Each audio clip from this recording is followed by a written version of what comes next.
hapa usoni ila sikuwahi kumbana sio na magonjwa niko niko sawa.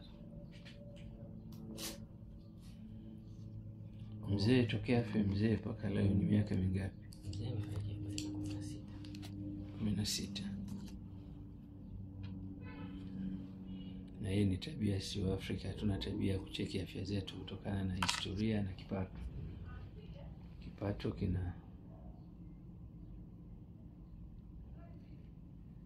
kinatufanya akituruhusu kwenda kila wakati kucheki afya.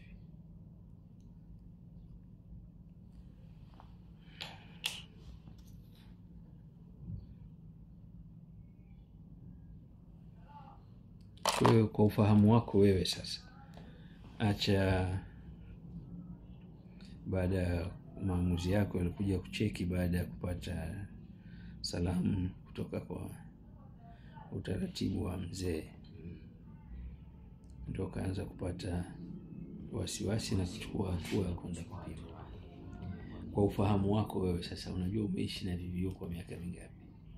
Mimi toka nimeanza kupima naweza nikasema 2023 ndio naweza kuchukulia approximation, kwa sababu yawezekana naye nikana msingizia, kumbe inawezekana nilikumbana nacho mimi mwenyewe njiani katika ngozi yangu.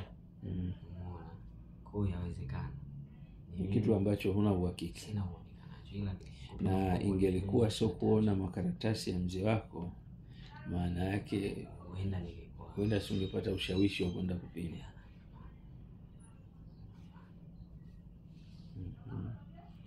Tokea uanze kutumia dawa yetu hadi leo ni siku ya ngapi? Mwezi na wiki mbili. Dozi imekamilika mwezi. Na ulitumiaje? Nilikuwa na saa 12 asubuhi nakunywa maji lita 1. Baada ya hapo nilikuwa na ile tea nilikuwa nakunywa saa 1. Saa 2 nilikuwa nakunywa uji pamoja na naweka na kikombe kile kina licha ile 49 ndogo ile. Alafu saa 3 nilikuwa nakunywa ile kubwa kabisa ile 49 kubwa. Nakuja kunywa saa 9 tena, and then saa 1 usiku, saa 2 na saa 3 nakunywa kama nilivyofanya asubuhi. Okay, mabadiliko yapi umeyaona tokea safari ya mwezi mmoja na wiki mbili? Kipi unaweza ukaniuliza, kipi unaweza ukanihadisia? Okay, kwa sababu pia nilikuwa nafuatilia YouTube. Hizi wiki mbili za mwisho nilikuwa nimeona watu nawaelekeza kwamba akitumia ile 49 kijiko kimoja cha limao kuja saa 1, saa 2, saa 3, saa 9 viwili, saa 3 usiku naweka 3. Nilifanya hivyo, kipimo cha mwisho nilichopima kimeleta matokeo. Yaani ile pale ule mstari ulikuwa unaonyesha kufifia huko, lakini baada ya 1 week kufanya vile ile ule ufifiaji ulikuwa umetoka. Umetoka kwa maana ya kama nilikuwa nimepata single mstari wale mstari. Ya kwa kupata mstari mmoja. Okay. Na changes ndio hizo dots, nilikuwa na dots nyeupe nyingi sana au ulikuwa na doti nyeupe nyingi? Kwa hiyo zimeondoka.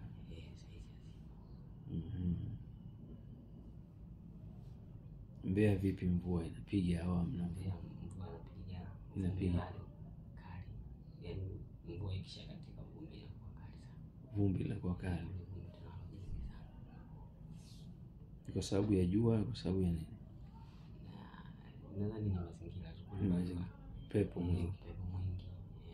Na bado miundombinu sio kama kila sehemu wamerekebisha. Nadhani sasa hivi ndio serikali kidogo imeanza kuchangamkia baada ya malalamishi mengi, ndio wanatutengenezea hata barabara 4 huko ndio ziko zinaendelea. Na kipindi hichi cha uchaguzi, kwa hiyo kipindi cha mama watu wamerudi kwenye majimbo kwanza kuzungumza na wadau. Siasa kidogo nazo zinachangia hata Mbeya kusauli. Lakini ni kati ya miji mikubwa ambayo unazalisha sana mchele Mbeya. Hata kodi tunalipa si kama approximation tunakuwa 3 4 kwa kiwango cha ulipaji kodi. Mwanza, Dar es Salaam, Arusha, yaani hizo ndo ambazo zinakuwa ziko juu, na Mbeya haiwezi kutoka pale. Sasa kodi inayotoa na inachokipata ni vitu vile tofauti. Tunarudi siasa sasa. Ndio hivyo, maisha nayo yana changamoto zake. Lakini hasa Mbeya ni mchele na nini mnalima? Mbeya inafahamika sana kwa mchele. Mikoa mingi ina maambukizi sana. Unafikiria kwa nini Mbeya inasogea kwa katika kiwango kikubwa? Njombe, Mbeya ni kwa nini hasa? Mimi naamini sehemu nyingi sana ambazo zinakuwa zina nini tunasema mipaka kidogo kunakuwa na changamoto. Kuna hiyo changamoto kidogo. Kwa sababu kama sisi kuna wa Malawi, wanasema Malawi wana kiwango kikubwa sana cha HIV, ambao ndio wengi ambao mnafanya nao mnaingiliana sana. Kwa hiyo ni rahisi sana ku spread kwa watu. Siku hizi hawashtuki, watu hawana ule uoga kama ambao walikuwa kwa zamani, kwa sababu kuna ile jambo la kusema ARVs zinatuliza 24 hours na mtu anaendelea kuishi. Sababu tofauti zamani mtu alikuwa ukimwi face, unajua kabisa yuko positive. Lakini sasa hivi mtu positive na roho mzima wote wanaendelea na maisha yao.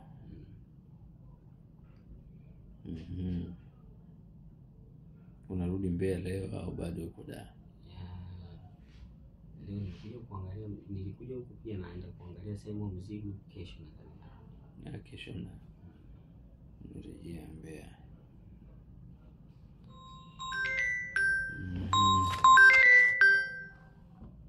Okay. Kitu gani umejifunza baada ya matumizi ya mwezi mmoja na wiki mbili? Kitu cha kwanza kikubwa zaidi ambacho nimejifunza ni kwamba kuwa na imani kwamba kila kitu kina solution. Ni kwamba tu ni wewe unajifanyia research kamili kwamba kila kitu kina ufumbuzi, lakini muhusika unakuwa hujaifanyia research. Ndio kitu kilichojifunza. Kingine ni kwamba hata kucheki tu afya, kwa sababu mimi mwanzo nilikuwa napuzia kutokana na ile dhana ambayo tunakuwa nayo wengi vijana wanakutazia mimi nikicheki afya hapana, bora niishi hivyo, kwa sababu sasa nikacheki afya ndo nikaanza kuumwa and so on. Lakini inawezekana ukaumwa pia kwa sababu attacking ya mwili haihusiani na immunity inaweza ikashuka kulingana na ugonjwa wote tunalokupata. Okay. Sasa mimi nakupa period ya miezi mitatu. Baada ya miezi mitatu tutacheki tena. Tukikuta hakuna basi mimi na wewe tutakuwa tumemalizana. Lakini sasa ulivyoongeza limao, uliongeza mara ngapi? Asubuhi nilikuwa naweka kimoja ya saa 3, saa 9 naweka 2. Usiku nilikuwa naweka 3. Sasa ungeweka vitatu kwa kipindi hicho, yani tukimaliza tumalize moja kwa moja. Imeisha, lakini ni vizuri kuweka hivyo kutokana na damu yako nilivyoiona. Haya, kila la heri.